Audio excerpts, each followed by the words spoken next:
السلام علیکم دوستو، آج کی کہانی کا نام ہے چاند پری۔ ایک خوبصورت اور پراسرار مخلوق تھی جو چاند پر رہتی تھی۔ اس کے سفید ریشمی بال، چمکدار آنکھیں اور روشنی سے سجا ہوا لباس اسے واقعی جادوئی دنیا کی شہزادی بتاتا تھا۔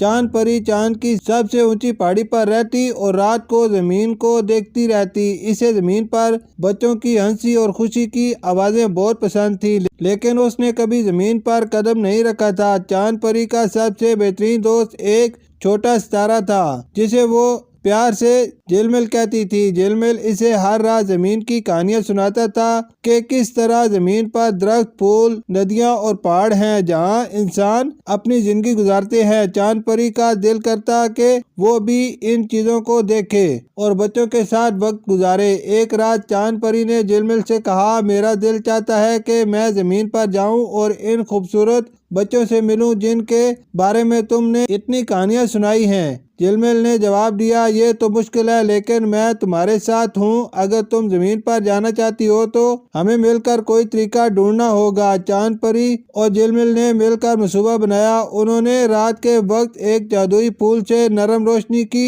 کشتی بنائی جو ہوا میں تیر سکتی تھی۔ جھلمل نے کشتی کو روشنی سے بھر دیا اور جب سب کچھ تیار ہو گیا تو چاند پری کشتی میں بیٹھ گئی۔ کشتی آہستہ آہستہ زمین کی طرف بڑھنے لگی۔ زمین پر پہنچ کر چاند پری نے ایک چھوٹے سے گاؤں میں قدم رکھا۔ وہاں بچے رات کے وقت کھلے آسمان کے نیچے کہانیاں سن رہے تھے۔ جب بچوں نے چاند پری کو دیکھا تو وہ حیران رہ گئے۔ ایک بچہ بولا، تم کون ہو؟ کیا تم واقعی چاند سے آئی ہو؟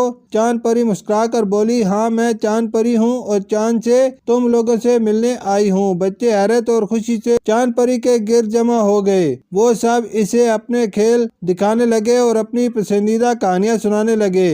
چاند پری نے بچوں کو چاند کی دنیا کی کہانیاں سنائی کہ کس طرح چاند پر جھلمل جیسے ستارے ہیں اور وہاں کا منظر کیسا خوبصورت ہے۔ بچے چاند پری کے ساتھ بہت خوش تھے۔ انہوں نے وعدہ کیا کہ وہ ہمیشہ اس رات کو یاد رکھیں گے۔ چاند پری نے بھی وعدہ کیا کہ وہ ہمیشہ انہیں دیکھتی رہے گی اور کبھی کبھار آ کر ان سے ملنے کی کوشش کرے گی۔ جب رات ختم ہونے لگی اور صبح ہونے لگی تو چاند پری نے بچوں کو الوداع کہا۔ وہ دوبارہ اپنی جادوئی کشتی میں سوار ہو کر چاند کی طرف روانہ ہو گئی، لیکن اس کے دل میں زمین کے بچوں کی یاد ہمیشہ کے لیے بس گئی۔ اب بھی کبھی کبھار رات کو جب بچے چاند کی طرف دیکھتے ہیں تو انہیں چاند پری کی جھلک دکھائی دیتی ہے۔ وہ سمجھ جاتے ہیں کہ چاند پری انہیں یاد کر رہی ہے اور انہیں دیکھ کر خوش ہو رہی ہے۔